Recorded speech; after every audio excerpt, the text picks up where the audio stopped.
11.3 Beta 3 dropped today, and although it's not as big as the last two updates, there's still a considerable amount of changes I'd like to talk to you about, namely those small annoyances that living with iOS 11.3 Beta 2 have shown me Apple has patched in this new release. So let's talk about what's new, what's changed, and everything else in between. So first off, the support for the iPod Touch 6th generation has returned in 11.3 Beta 3. It's still unknown why Apple paused it, but it's back. And iOS 11.3 Beta 3 will no longer attempt to connect two HomePods using the stereo function as it did before. It kind of confused me because it didn't work properly, but the setup menu was still there, so it's unknown as whether or not this will push back that support further, but it's no longer available in the setup. And AirPlay 2 support has been removed from 11.3 Beta 3, so it's unknown whether that means that this feature is going to be pushed back later, but multi-room support is no longer available inside of iOS 11.3 at the moment. And this is something I could possibly be wrong about, but when jumping into the App Store in iMessage,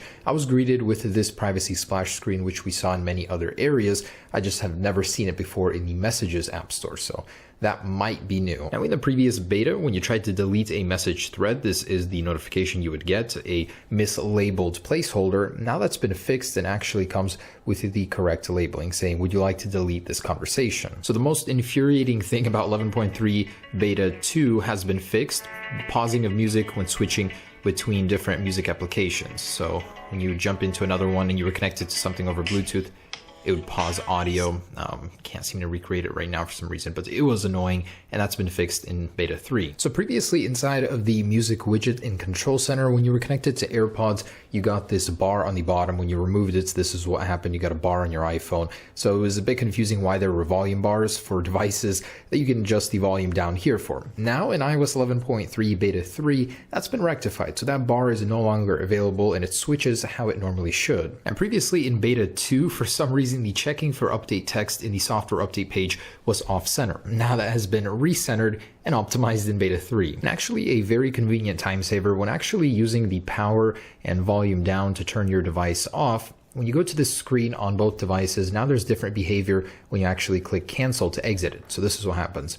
This one will take you to the lock screen and stay there. This one will take you to the lock screen and actually bring up the passcode screen for easier entry, which is very convenient. All right, so that's it for iOS 11.3 Beta 3, but there are still changes that I missed in the last two betas I'd like to cover with you. In the App Store, within certain applications that have subscriptions, if you go down, you can actually see they are more prominently displayed in the App Store. And since iOS 11.3 Beta 2, there has been a new interface for the actual text-to-speech recognition page. It looks a lot cleaner and overall it blends better with the background. And within the Control Center, you can see that this streaming icon over here is back. It was originally removed in Beta 1, so it's great to see it coming back. And using the Apple TV remote, there's a new text entry screen here. As you can see, a little bit cleaner. One that I never showed you guys, there is a new privacy splash screen for the iTunes Store as well, and one for the TV app. And iCloud family sharing now allows you to use a 50 gigabyte plan. Before, it used to be only 200 gigabytes, so now you can use the smallest plan with the rest of your family. So those are the features found in Beta 3 and older versions of iOS 11.3. Now for performance. So I've actually been running iOS 11.3 Beta 2 on my personal device since it came out, so about 2 weeks now.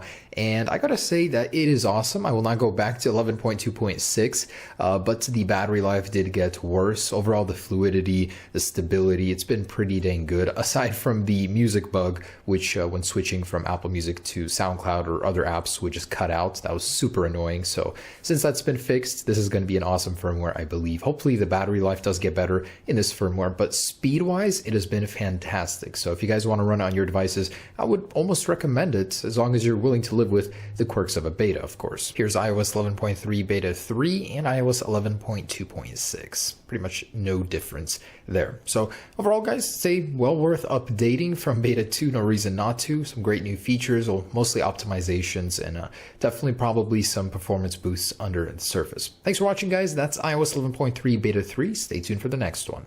Peace.